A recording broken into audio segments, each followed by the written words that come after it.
What up, everybody? Welcome back to another episode of the Nerd Gym Report. I'm your host, Pablo, and joining me, as always, is Mr. Brian Schultz. Today, you get one of our special review episodes of a movie that once we heard about it some time ago, we were like, we want to check this out. And we were excited to see what this was going to be about, because obviously it's going to be a little bit different. And it was, but certainly with some homage to its predecessor, Brian. I saw it yesterday. When did you see it? I saw it Friday afternoon. And it's weird because when I asked Brian about it, if he wanted to do a show with his review, non-spoiler review, he was like, I'd rather you watch it and wait so we can have the discussion. And I saw it, and I think we may find some commonalities with regards to how we felt towards it and how things sort of played out in this movie, Brian. What'd you think? Well, we both had this independently as a top 5 most anticipated film of 2025. We both had it in the number 5 spot. And I think on paper, Edgar Wright, with his style, given the history here with Baby Driver and Scott Pilgrim and some of those high points, and Glen Powell with his star on the rise into this sort of true A-lister, doing a more authentic adaptation of Stephen King's novel, The Running Man, in a time where reality shows and crazy gaming and stuff like that has become actually part of our society. On paper, that feels like a home run. That feels like a 1 + 1 + 1 = 8 type of potential. I was disappointed. I was underwhelmed. It's not to say I wasn't entertained, but to me, this was the opposite experience of Predator Badlands. I went into Predator Badlands with modest expectations, and I was consistently impressed with the imagination, the heart, and the visuals and the creativity of Dan Trachtenberg. I went into this movie with very high expectations and repeatedly found myself coming up a bit short in terms of what was being delivered versus what I thought I was in for. Were there moments where you saw potential and then that potential just sort of dissipated? Yes. Specifically when Michael Cera's in the movie. That is, to me, the movie. Well, there's 2 parts. That, to me, is the part of what the movie could have been. The other part is when Lee Pace is unmasked on the plane. And I was just like, you have Lee Pace, a very quality, interesting actor, physically imposing as the lead hunter, and I have no attachment to this guy whatsoever. Even though it's revealed, spoilers coming, he is very closely aligned with the show's history, and you're like, that could have been a really, regardless of whether Stephen King pulled on that strand in full, Hollywood could have pulled on that strand and made him a much more interesting foe and foil for Powell's character, and it just never happened. So yeah, like, does the movie have some interesting moments and some visually cool things? Yeah, but this doesn't get there. To be honest, Brian, I found myself thinking about G.I. Joe while I was watching it. Meaning Rise of Cobra? Yeah, just the whole universe of G.I. Joe. I just felt that because some of the tech was pretty cool. The plane was dope. There was a lot of different things there that they did that I was like, oh snap, I like this. Yep. And then let me ask you this. As far as characters, the introduction of them, how did you think they did with that in terms of introducing characters in the movie, where I just felt like they didn't do a good job in this, like, making us care for them? Okay. Well, do you want to just have the Powell discussion? Because I think that this is a miss for him. He's the wrong guy for this movie. And I actually found myself coming out of this movie feeling like revising a little bit of what I think his lane is, because I don't think it is hardline action star. I didn't buy him for 1 second as a guy with an anger management problem. He's too golden boy. And so when they're trying to show these scenes where he's got a furrowed brow and he's like this is the angriest guy in the world, it's like, I don't buy it. Like, I don't see that. It feels forced to me. And I did not feel like his gifts and his charisma were being deployed here. So I thought about, obviously, you think about Arnold in the original, which is a totally different style of movie. Yeah.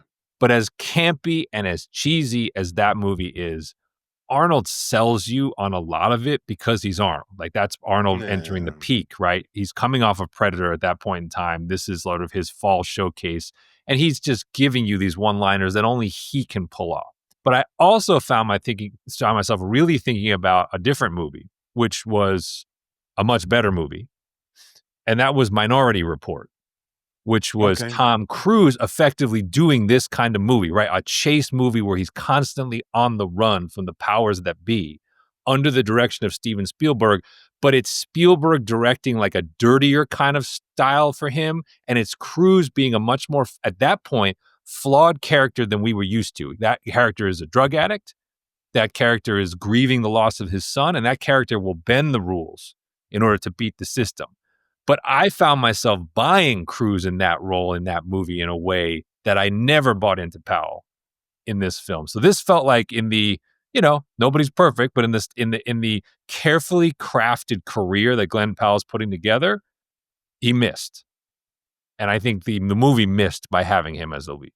I have a slightly different take. Yeah, it was hard to find him believable as the part, but he looked the part at times. He just didn't. There was no sustainability in your attention with what they were trying to do. I think, like, I was thinking, like, for him, this would have been a dope for $6 billion man type of situation. Because there, Steve Austin is still charismatic. He's more of a doing, golden guy. Yes, that would exactly. make more sense. Exactly. And and there's always been the comparison of Booster Gold for that role as well. So yeah, this obviously in the box office is reflecting that. This I guess perspective. I think they knew, in the sense of when you see the film, the two reasons I think they knew they were in some trouble is, one, they moved off of November 7th. They were supposed to open opposite Predator Badlands. And at the last minute, a couple weeks before, they pushed it a week back. I think they saw the writing on the wall because they saw what they had. I don't even think they knew how good Badlands was going to be, but they were just looking at their movie being like, this isn't all that. And so they backed it up a week to try to give it a little bit of room. But then they wound up running into this Now You See Me 3 threequel, which people actually like. And so this thing is going to get wiped off the board. But the other thing that I wound up, and I don't know what your reaction to this was, the other thing I wound up being telling to me was almost all the best visuals in this movie were in the trailer. And I always think that's such like when you don't have belief, you tend to put your best foot forward in the promotional material. And I think shots like the head-on collision on the bridge, which would have been super cool had you not seen it in the commercial, super cool, kind of lost a little bit of its impact because you already knew from all the trailers that it was coming. So I do think that was another sign of like, oh, okay, I think the studio saw the final cut and kind of was like, this movie's okay, but it's not what we thought it was going to be. Did you find it dragging on a little bit too long? Yeah, the original Schwarzenegger movie I think is an hour 40, and this movie's like always nice. Yeah, 2:15, and I'm like, it don't need to be 2:15. Yeah. That's what you appreciate about Arnold back in the day. He gave you something quick and tight, and it was entertaining throughout because it was him. You know what I'm saying? Lean. So, movies are lean. The pacing's weird because that middle section where he's in with the family of the conspiracy theorist feels very oddly placed as like he's taking a break with people who are not going to hunt him. And then the ending feels really tacked on, in part because it is tacked on. So this is another spoiler alert. Even though this is a more faithful attempt at the book, they rewrote the ending. Because in the book, he dies in the plane crash. He crashes the plane into the network. He destroys the network, and he kind of like finds his completion, and that's the end of his journey. Yeah. So big spoiler alert, they can't allow that because it's Hollywood. So as a result, that entire last sequence to me felt like a different movie. I was like, I don't even know like we were just like cutting all over the place. And I'm like, I did not enjoy that as a resolution at all. For me, yeah, that was one of the things. Like I found myself like, when does this movie end? Like, is it, are the lies going to continue? And you know what I'm saying? What you think of Brolin? He's good. I don't think he's good as Killian. I mean, I don't like him in the last scene. Like I said, all of a sudden he becomes unhinged, and it's like this guy's been in control and has seen it all, and now all of a sudden he's like panicking. I didn't buy that for a second, but I did like his in the office banter.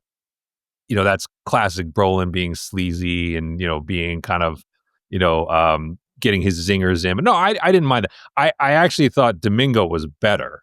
I thought Coleman Domingo was excellent. That was, to me, the best casting in the movie. And I could have done with more Bobby T, if anything. But I thought he was outstanding. Yeah. So he reminded me of the Next Generation of Arsenio Hall type show. I would love to hear if he channeled I mean, I bet you he looked at that because he was definitely doing like a little bit of the hand, like the way he's, you know, like Arsenio had this very distinctive like hunch where he would kind of have the hands like this. Everyone knows him for this, but if you watch the way he would come on stage and do his thing, he had a real physical style that I think Coleman Domingo is emulating a little bit here. To me, though, the big miss is pace, because I feel like as ridiculous as the Schwarzenegger version becomes, one thing that they understood properly was like for Arnold's chase to have any value, they had to give identity to the hunters. In that case, they call them the stalkers, right? So you have Jesse Ventura, you have Jim Brown, and so you have these like larger than life personalities. And I was just like, I didn't understand why McCone was like the lead hunter, but you really spent no time with him, and then had no like.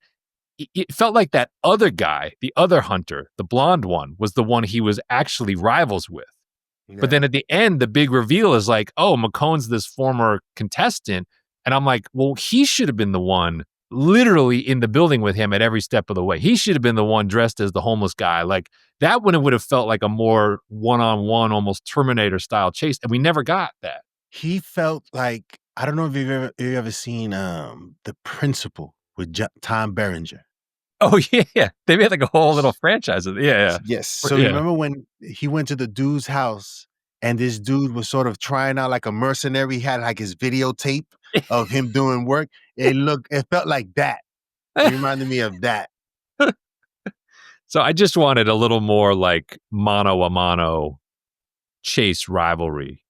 And again, going back to the Minority Report example, they gave Cruise that in the form of the Colin Farrell character, right? The Colin Farrell cop character is chasing him at every turn. And so there's that sense of like, yes, there's a collective after him, but there's this one guy who's like almost his equal.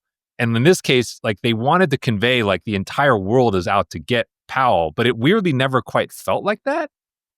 And then within that, it never, you know what I mean? Like it never felt like he was in, like, I'll give you, it's funny, recency bias, because I know you haven't seen Last Samurai Standing yet, but like but the reason I bring it up is because that's a similar concept, right? That the premise of that show is a game where they're invited for money to basically make a journey across Japan, killing all the other contestants along the way. Everyone's out to kill each other. So it basically is it's a 19th century version of the Running Man. And that premise begins where they gather all the contestants in one spot, not knowing what the rules are. So they're standing there with their swords and their weapons, and they literally then tell them, we handed you a tag, only one of you is going to survive, and the game begins in 10 seconds. And these people are looking around, and it's like, oh, so we're supposed to kill each other to get out of this place. There's never a moment in the Running Man where it feels like Powell's in that kind of jeopardy, where it's like him and like 30 random citizens are just like trying to eliminate him to win the game. And I was like, isn't that the premise of this? And that's how I think I was going to receive it. So I was a little bit thrown off because in the trailers, it seemed like he was always constantly on the run, right? Obviously, right? But in this one, there's too many breaks. Yeah, it felt like there's too many people who are like cool with just like hanging out with him. Yeah. It's like, don't you want to collect? Isn't that the point? Isn't that why this game draws these ratings? Exactly. So what are they doing all these days? They're following obviously the other ones. You know who stood out to me, Brian? the girl that he sort of takes hostage at the end. Amelia Jones is, I think, her name. She did a good job in that small part, that performance. That was a good job. I was impressed by that performance. I felt similarly about Jamie Lawson, right? Because she's coming off being in Sinners, and she's his significant other, and I thought she doesn't have a lot to do, but I was like, I thought she plays that part pretty well. So I kind of felt like, yeah, you're right. I actually feel like the two female presences in this movie were pretty good. And you're right, the Amelia Jones character was kind of it again felt a little underdeveloped, right? The movie feels too long, but then you're like, I kind of wouldn't have minded spending an additional scene or two with her in tow on this chase, but we kind of go right from the car to the plane, and then that's it. And she does come around really quick. I mean, I will say, like, her epiphany is probably a little faster than you would normally think it would be, given all the propaganda around this guy. Yeah, that's why I felt there was a little bit. The characters weren't really. They didn't give us enough. There were too many characters, not well spaced out, not well developed for us to even really connect with some of them. You know, and it featured Michael Cera in the trailer. So Again, I don't know. Again, a very cool scene that would have been better not seen. The scene of him with the water gun is much better if you don't know what's coming. But because you know it's coming, you're sitting there in the house being like, okay, he's setting up and electrifying the floor, like, you know, and that's tough. I don't get why the people doing trailers do that. I don't know who asks for that. Certain set pieces that you expect to get a reaction from the audience. That's the key. If you are counting on the audience to really be like out of their seat, you can't give that away. But in fairness, most movies do this, especially because they view it as the marketplace is too unreliable. They have to give. I mean, you go back to, you know, it doesn't take away from some of the greatness of these films, but, like, you know, I remember the original teaser for The Matrix. In retrospect, they probably did give away a little bit too much in that. It just wound up being so good, it kind of didn't matter. But, like, if you look at the trailer, like, there's a shot of him, like, on the rooftop doing the bullet time thing in the first teaser. Like, and if you think about that, like, yeah, you know, you probably would have been more wowed had you not known that was coming, you know? So they do this all the time. But in this case, there was nothing else, right? In the case of the Matrix movie, there's a lot more meat on that bone when you get in the theater, to where this movie is sort of like, it's tough because, like, the best action scenes you've already seen. And you're right, the character stuff is uneven. Like, some are good and some are not. But yeah, I wanted a little more kinetic energy. And I kind of feel like with Edgar Wright, I was like, the thing I know I'm getting is, like, I'm going to get a crazy soundtrack and I'm going to get some wild action staging. And I kind of got, like, Edgar Wright on medium. That's what I felt like. I didn't feel like I got Edgar Wright, like, going balls out in this movie. And I'm like, this is a movie where he should have been kind of, like, pulling out all the stops. Yeah. So did you get a sense of some messaging in there with the filming stuff? Because I know that Stop Filming Me. Oh, Stop Filming Me. There's, like, the Kardashian reference with the Americanos, right? There's some stuff that's very on the nose to where you're trying to, like, yeah.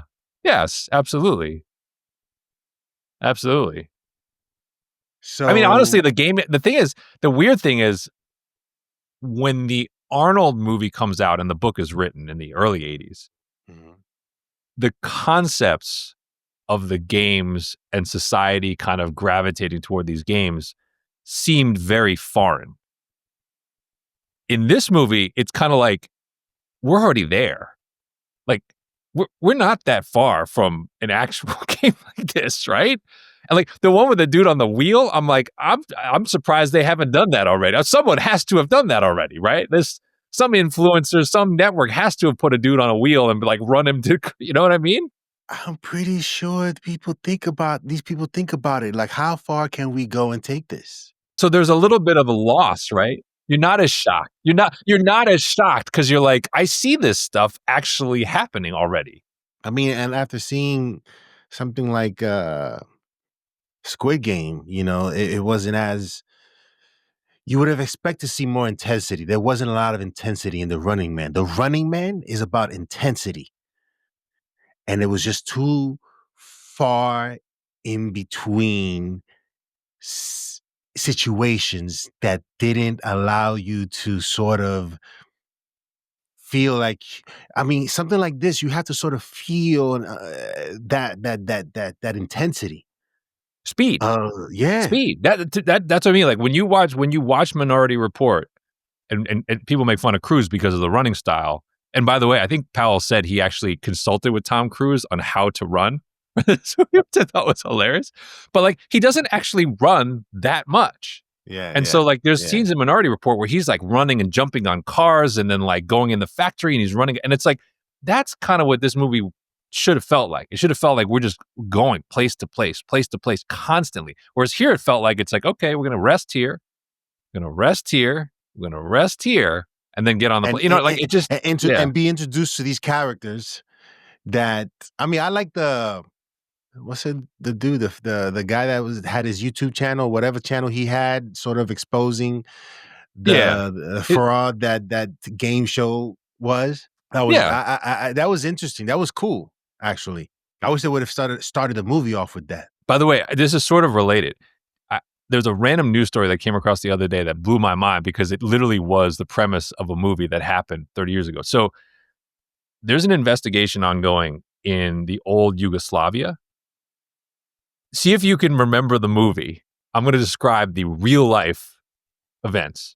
Okay. An investigation into allegations that wealthy foreigners paid significant sums of money to go on human safari trips to hunt down civilians in Sarajevo in the war-torn Yugoslavia of the 1990s. What movie did literally that, but in the U.S.? There was a show I used to watch on Fox that they were one of the first. I think it probably had been done before. They did a live sort of production of the show. It was like they had to know their lines. This was like a live TV play, and he was and the lead in that show was the name of the show was called Rock.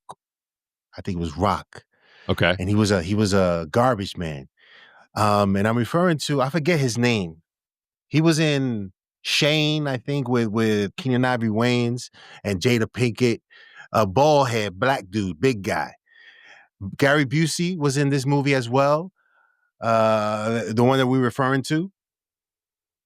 And Ice-T. Surviving the Game. So yes. This premise was done twice in 1 year. Surviving the Game and Hard Target. Hard Target, yes. Yeah, yes with Van yes, Damme yes. and John.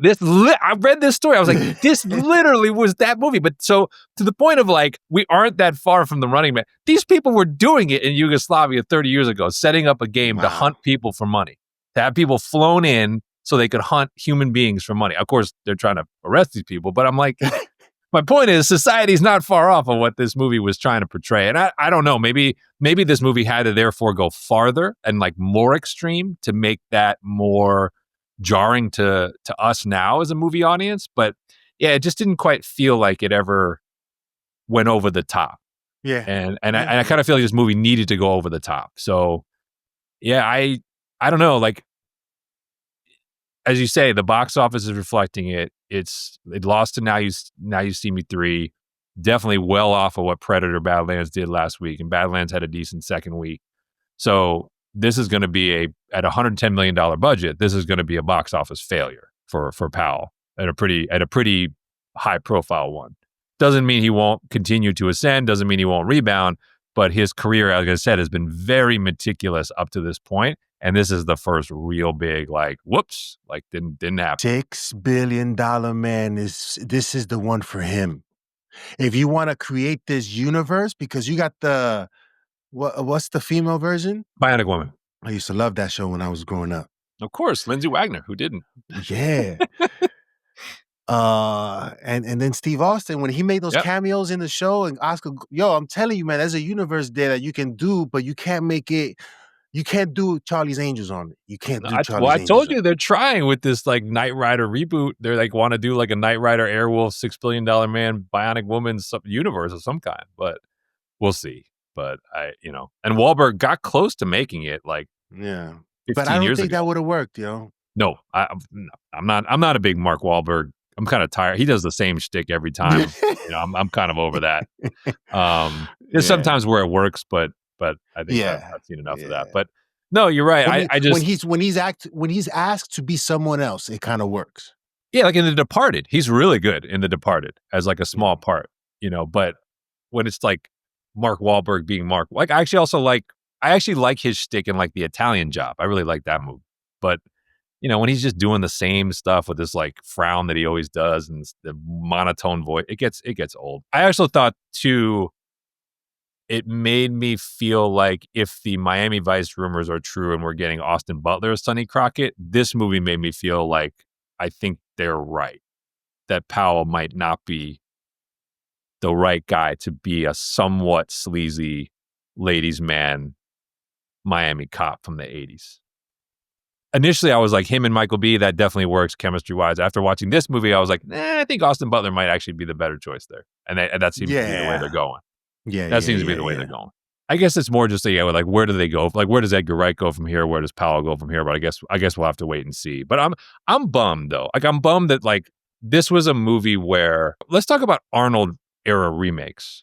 I was thinking about this has been a graveyard. Now. This has been a great over 3, I think. Wait, so let's go through this. Hang on. So we've had a remake of Total Recall. That you like it more than I do, but it didn't work commercially. I see, this stuck with me. I said something that Total Recall is the best sci-fi action movie, one of the best. I meant the original one. Oh, of course. The Verhoeven Schwarzenegger one. Yes. I thought you meant the Farrell Wiseman one. I was like, whoa, that's a take. No. Yeah, I remember that, Brian. Okay, so that yeah, so exactly. So that one is terrible. We've had this attempt, which I actually think was better odds because the original Schwarzenegger Running Man is definitely flawed. Like if you look at his movies, Predator, Total Recall, Terminator, they're up in the stratosphere. Running Man Schwarzenegger is like campy fun, but it's not a great movie. So there was room here to improve it. And they didn't do that, in my opinion. I was also going to say, don't forget, they did remake Conan with Jason Momoa, and that was a terrible failure. So you got to put, and that doesn't even include Terminator sequels. I'm saying remakes. They made Conan the Barbarian with Jason Momoa. So they're 0 for 3 on trying to update Arnold classics in the modern era. So I don't know. How about this if I pitched you Kindergarten Cop starring The Rock? Yeah, absolutely. I'm surprised. This has always been like, I'm surprised The Rock always wanted to be Arnold. Why didn't he look at Arnold's actual library and path to being Arnold? It made no sense to me. You're right. That instead of, he effectively tried to do stuff like that with the game plan and Tooth Fairy. Like, he just didn't have as good a story, and he couldn't make the humor side work the way Arnold does when he's in the classroom with these kids terrorizing him, But no, I agree. Rock never even made, not that it didn't work for Schwarzenegger, but like there's no version of Last Action Hero, like he doesn't try to do True Lies. He doesn't try to do any of that stuff, but it's sitting right there. So I don't know. Maybe what we're taking from this is Arnold, we should remember him even more than we do, because as people remake these movies and are unable to improve upon them, even taking the material more seriously, what you're left with is just like, if you don't have Arnold, these just don't work. And that's just a credit to him. It's a credit to him. Yeah, that's what made him special, yo. Because again, Arnold's a different type of dude. You can see he oozes charisma, yo. If you watch Pumping Iron. Oh, it's ridiculous. Any role. Even as Conan, where they don't give him Conan, they give him the Cavill treatment because they don't give him any lines, like because they don't trust the English yet. They gave him his lines on a post-it, like a handkerchief. He has like 3 lines, and he has like 2 speeches, 3 lines, but it doesn't matter because he's so expressive physically. Yeah, it doesn't matter. He's really good at that, and he's great at it in the Terminator. Well, at some point, we'll do like a recap show of like Terminator 2, and it's like, I actually think there's a world where you could argue he should have been nominated for an Oscar in that movie. It's a case you can make. Terminator 2, not 1. Yes. 2, the amount that he evolves over the course of that movie and what he has to do in connecting with John, connecting with Sarah, and then doing the actions. I think argue. I don't think it's good enough to win the Oscar, Who but I won think it? you could. Oh, 91? I can look I it don't up. know. Go That's ahead. the year before. I was going to say Schindler's List is 93. Philadelphia is 92. So Hanks won in 92. I don't know who won in that. Oh, is 91 like, I was trying to remember what else came out that year. 1991. Yeah. Jeremy Irons. Oh, Reversal of Fortune. Yes. Oh, okay. So Schwarzenegger It's would not brought to have you by won. Perplexity. Schwarzenegger would not have won. But I'm saying that performance, I think, is really underrated in terms of if you put No, any other actor in that role, they could not do what he did physically. Absolutely. These people, some of these people deserve a nomination at least. But I think they don't even bother, yo. They don't even bother. They didn't even Because there's bother. even things where, like, if you watch the way he moves, like the way the eyes move robotically, the way the body moves, that is not human. Like, that's acting, right? I think it gets lost because he's not doing Shakespeare. Yeah. You know, but then you see over the course of the movie where he's like, I'm a learning computer, and he starts to humanize. Like it just, I don't know. I always think, like, when you go back and watch him now, and I said the same in Predator, he is better as an actual actor than people remember. They remember the muscles, they remember the accent, they remember the one-liners, but he actually is a better actor than you think. Twins is a complete reversal of the type of character he played. Yeah. But when he needed to turn on that part of him, you believed him. Yeah. And so, you know, honestly, the reason why it's fun to talk about that is because we bring it back to somebody like Powell, who in the modern day is trying to be like that next kind of versatile leading man. Running Man is is an example of like how hard that is to do. Like when he's trying to do something a little different, a little dirtier character, a little harder character, and you kind of find out like you might have stepped past what you're capable of. And like you think back to somebody like Arnold, where you're like, man, he was capable of a lot more than you remember. He was legit funny. He was legit strong, and like he could do hard action, but he could do the lighter stuff, and like he could make you believe it all. And like that's unique. That's unicorn stuff. Yeah. All right, what do you want to give for rating? I probably enjoyed some of the little details a little bit more, because there was some pretty interesting tech in there that I enjoyed watching and seeing how they pulled that off. The plane was dope. I like the plane stuff. I agree. Again, wish I had not seen the sequence in the trailer of them flying around the cockpit and shooting. I liked it. Yeah, I agree. I would say 2.5. Okay. So I'm lower. I think it's because I went in with such high expectations. I'm really struggling with this movie. I'm at 1.5. I think, like I said, I just feel like, and again, I can't separate it from Badlands because I feel like if I say like, what is the maximum potential you could have extracted from any movie? I think Badlands probably gets like 90% of the way there. There's a little bit of storytelling stuff with the Weyland-Yutani, but like, if you're like, he got pretty close to the maximum ceiling of what that movie could be. Yeah. I look at this movie and I'm like, the maximum this movie could have been a modern sci-fi classic. And what I got was sort of like, you're going to make me want to go watch Arnold's version.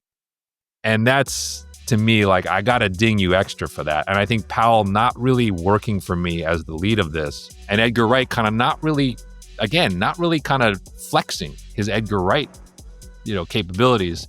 I got to be harder on this movie. So I'm going 1.5. And I think the other thing is, do you think it's a must see in the theater? Because I kind of felt like no, right? I kind of felt like you could watch this at home. Badlands, I felt like the theater helped. The sound, hells yeah, right? But this movie, I kind of was like, if this was streaming, I think they'd have been all right. Movies like Badlands, where they're showing you something different and you want to be immersed in that environment, you gotta go see in the theaters. I just think that the movie itself, for what it was, and somebody was asking me, should I go see it in the movie theater? I'll be like, nah, I think you can wait till it comes up on streaming. It's just not big enough. Like the plane sequence is the only one where you're like, okay, that felt pretty cinematic. But a lot of the other chase stuff feels, like you said, it feels kind of TV. It feels kind of smaller scale.